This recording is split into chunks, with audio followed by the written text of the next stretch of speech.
Hello there, and welcome to Tarot and Attachments. My name is Erin Smith, and I am both a professional tarot reader and an associate marriage and family therapist in the state of California. And it's that time again on July 29th. We will be having a full moon in the sign of Aquarius. And so I wanted to take this opportunity to check in with the cards and see what archetypal themes are emerging and what would be helpful for us to know about how some of these things might be playing out and how we might be skillful in the way that we navigate events, emotions, whatever is coming up around this time. So I'm going to do my thing. I'm going to go silent. I'm going to concentrate while I shuffle, and I will be with you momentarily.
I'm just going to say a prayer over these cards.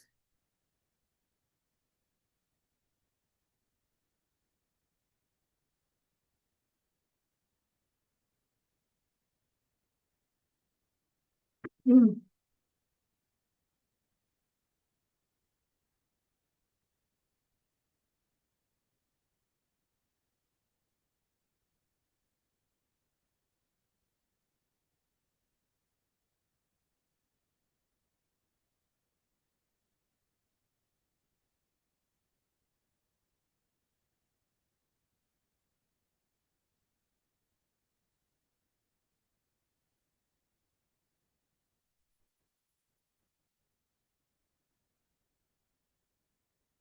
Hmm.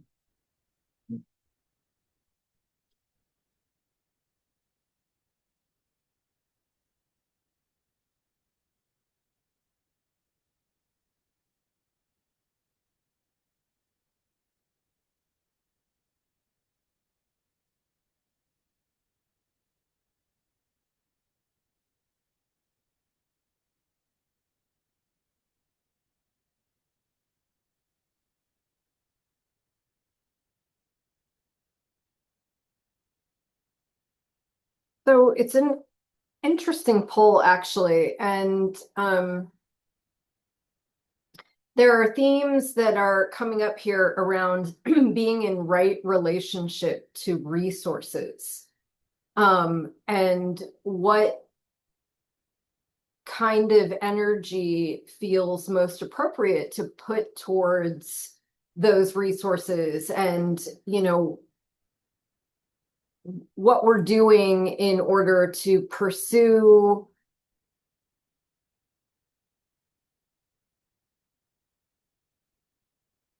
Rita. um Look, I'm just going to start with this one because I think this is sort of the anchor point to this poll, and it's an interesting card. So the way that I usually interpret the Seven of Pentacles goes like this. You have the soul of a poet, but you think to yourself, nobody makes a living being a poet. I am going to be a banker instead.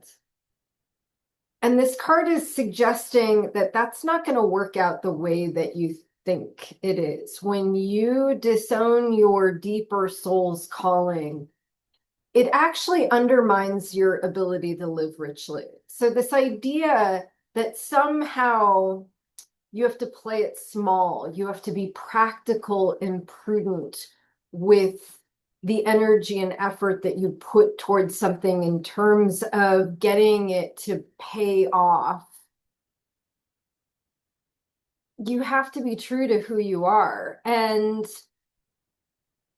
what's more is that, so there's this thing called right effort and divine right livelihood. And so when we are called to be productive in some area of life, I think it's important to listen to that and to invest your time and energy into fostering the gifts that are most in alignment with who you truly are, rather than making the goal solely to make money. It's sort of like, if you have to disregard your core values, if you have to disregard the things in life that are most meaningful you in order to make money, then it's probably not going to pay off in the way that you ideally hope. It's like, where are you selling yourself short? Where are you anticipating what you think you should be doing rather than what you're called to do? And where are you off course? There's all this pentacle energy in this pull, right? So the Page of Pentacles and the Three of Pentacles, it's asking us to formulate a new relationship to resources and to investigate collaborative ways of generating wealth and well-being that benefit all involved. That's really the nature of the Three of Pentacles. Look at these guys. I always have people like tell me what they see. One guy is the builder, one guy is the architect, and the other guy is the friar, right? And they're building this temple together, right? This place of worship. And they're collaborating. Each person is contributing something essential to the building of the whole that benefits all of them. And they are in need of one another. Their collective skill set is coming together to make something bigger than the sum of its parts, right? So that's really different than our friend here who's in the field tending to fallow crops, right? Look at those brown leaves. He's like putting energy and effort towards something that's not going to yield the kind of nourishment that his energy is meant to bring forth. And so again, it's this thing of like, what do I have to offer? Trusting in those gifts and being able to bring them to community and collaborate with others so that I can formulate a new path or a new relationship that is about generating resources. And of course, like there's, people often equate pentacles specifically with money. And, there's a reason. It's like kind of a coin. There's coins here. And certainly that's how we think about putting a roof over our head or putting food in our belly as we generate an income, and then we go and we purchase these necessities. But ultimately, I do believe that pentacles are also just about health and well-being.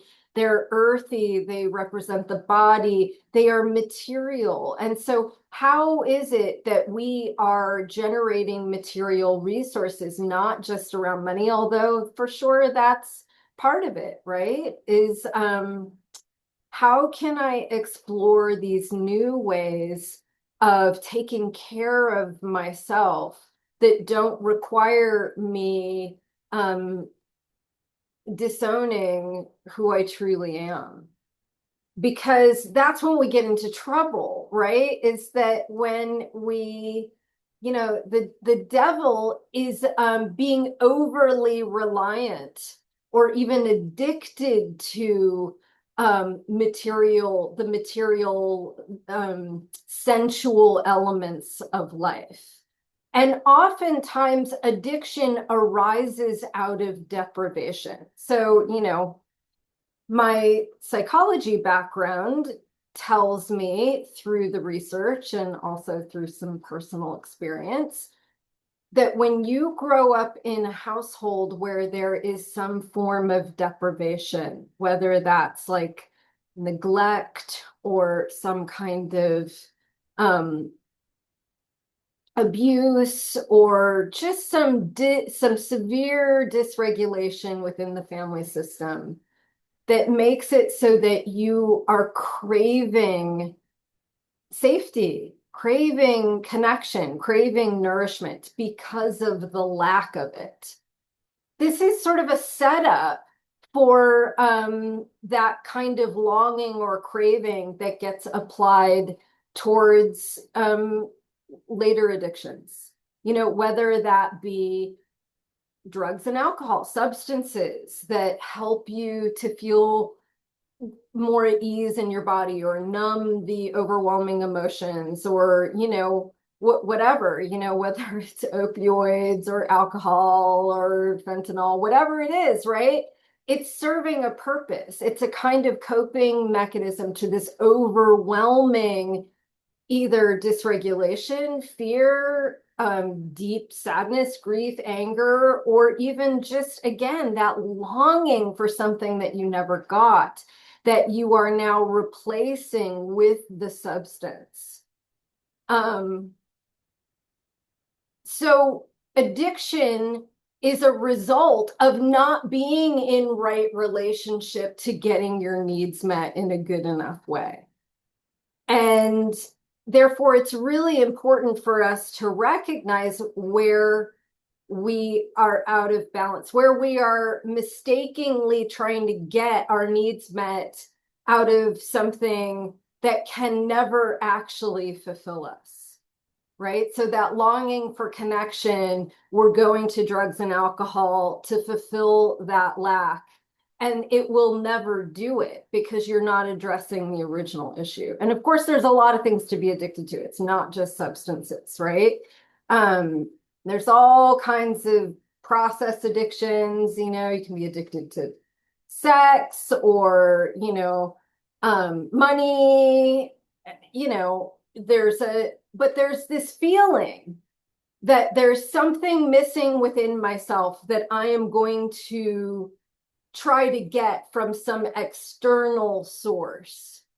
And I'm going to be filling that hole, and it's never enough. And then this becomes like a prison of our own making. We are in that bondage of craving.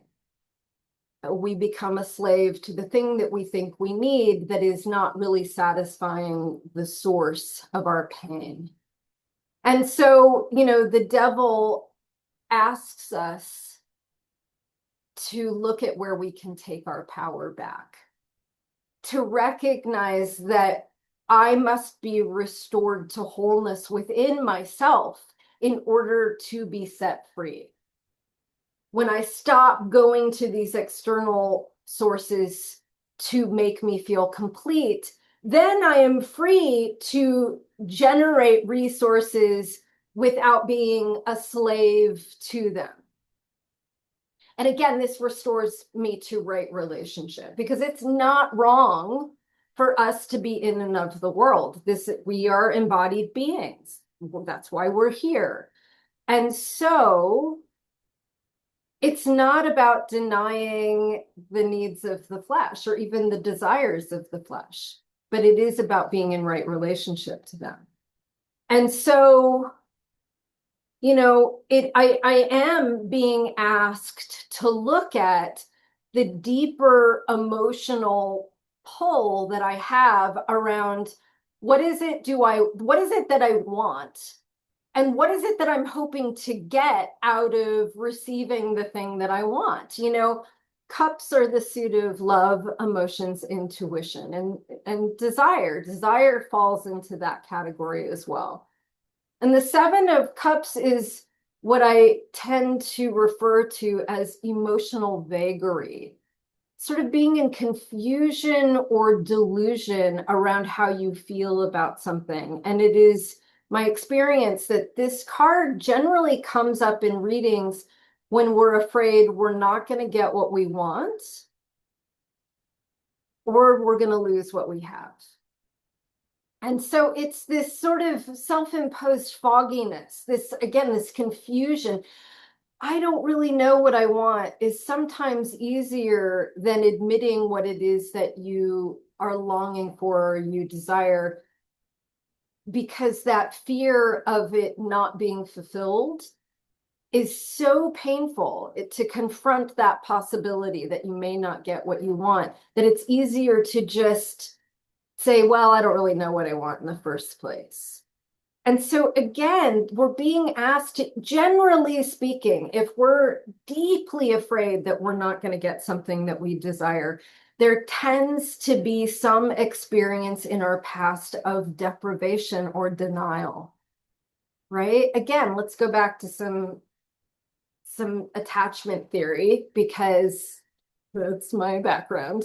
That's the soapbox I love to stand on. But I mean, it is really ultimately, we are deeply imprinted by our experiences at a certain stage of development that really it so greatly affects the way we move through the world. And so if you in early childhood are getting your needs met in a good enough way, meaning that you cry and your caregivers tend to you, like they may not always know exactly immediately what you're crying about, but they're interested, they care to meet your needs, and they're going to investigate it. Are you hungry? No, it's not that. Are you wet? Oh, nope, it's not that. Oh, you're colicky, and they're investigating. They're attempting to meet the need. And if they do this consistently enough, what happens is you internalize the feeling, I am efficacious. When I express a need, it gets met. So I want you to just sit with that for a minute. And I want you to imagine what difference that would make in your life.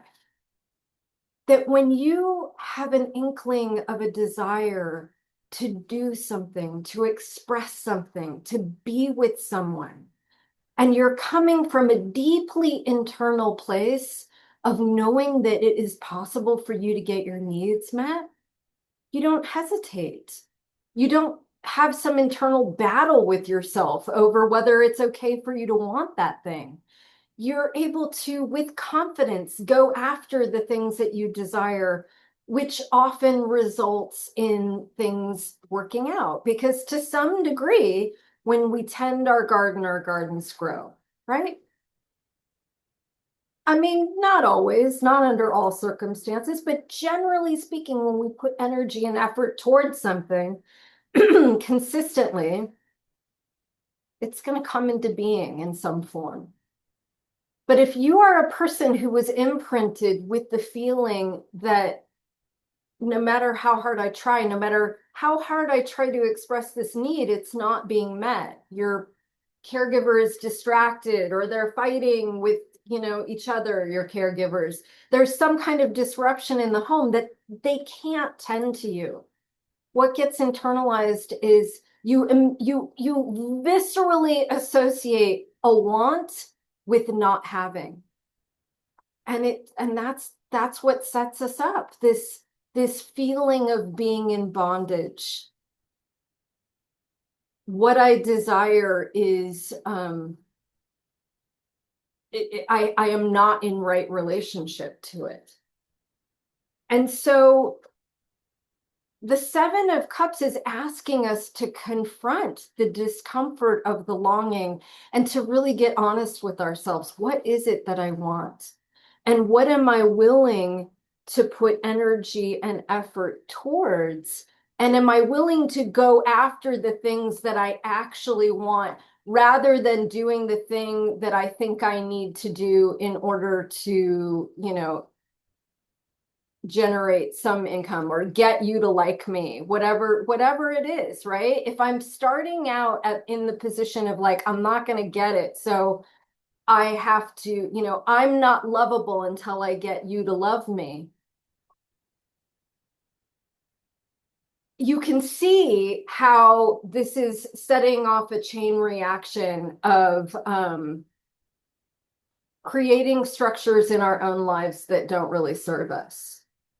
But when I'm able to sit with the discomfort of the longing and maybe the disappointment of having not gotten my needs met at some point in my past, and being willing to get clear about what I want anyway. And again, investigate, like, why do I want this? Do I want this because I think that I need it to fix me? Or do I want it because it's a true expression of my soul?